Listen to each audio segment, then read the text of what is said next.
ये बत्तख पेड़ के अंदर छेद कर कर गिलहरी के सारे अखरोट चुरा लेती है और वहाँ से भाग जाती है।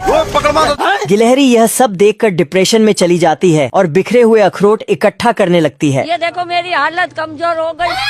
तभी इस गिलहरी को अचानक से कुछ दिख जाता है और पीछे की तरफ लुढ़कने लगती है और दूसरी गिलहरी को इशारा कर कर कुछ बताने की कोशिश करती है।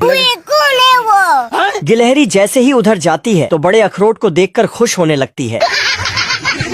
दोनों गिलहरी अखरोट को हाथों में उठाने की कोशिश करती है और अखरोट पर पत्थर उठाकर मारती है, लेकिन पत्थर वापसी आकर गिलहरी को लगता है ये क्या हो गया। गिलहरी इस बार दिमाग लगाती है और लकड़ी को लेकर अखरोट पर मारने के लिए दौड़ती है और अपनी गर्दन को ही टुड़वा लेती है। ये क्या तमाशा लगा रखा है तूने। दोनों गिलहरी इस बार इस बड़े पत्थर को अखरोट के ऊपर धकेलती हैं, लेकिन अखरोट फिर भी नहीं टूटता।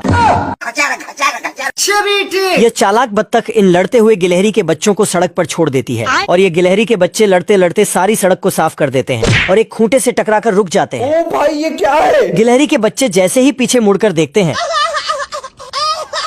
तो बत्तख उन दोनों को पागल समझकर हंस रही होती है। आपके समझा कि हम राजा हैं। बत्तख को हंसता देख गिलहरी के बच्चों को भी गुस्सा आ जाता है। साले को छोड़ूंगा नहीं। और बत्तख की बर्फ से मूर्ति बनाकर उसको तोड़ने लगते हैं।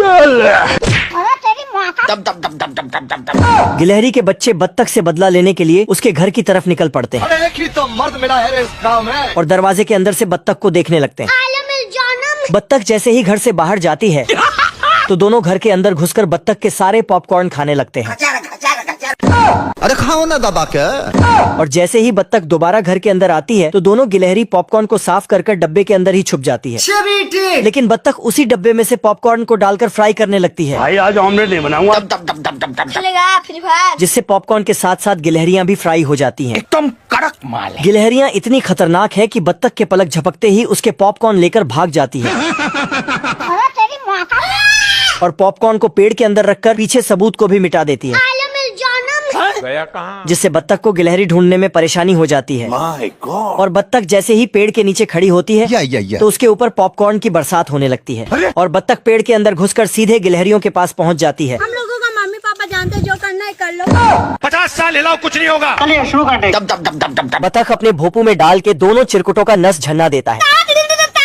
और अभी तो रुको। निकल रहे बाप रे। चिरकुट अपने बकलर दोस्त को टांग कर इस निशान के पास ले आता है। ओ भाई ये क्या है। जल्दी कर जल्दी कर। तभी ये दोनों इसका पीछा करते हुए बत्तख के झोपड़ी के पास पहुंच जाते हैं। सारा रात सोया नहीं, सुबह मुझे सोने दो। ओहो। और इसे सोता हुआ देख ये दोनों कार का भोपू बजाने लगते हैं। टपा देख रहा है बिनू। मजा आ रहा है। ये देख बत्तख चिरकुट को धर लेता है। थोड़ी बहन का। रुक तेरे को बताते।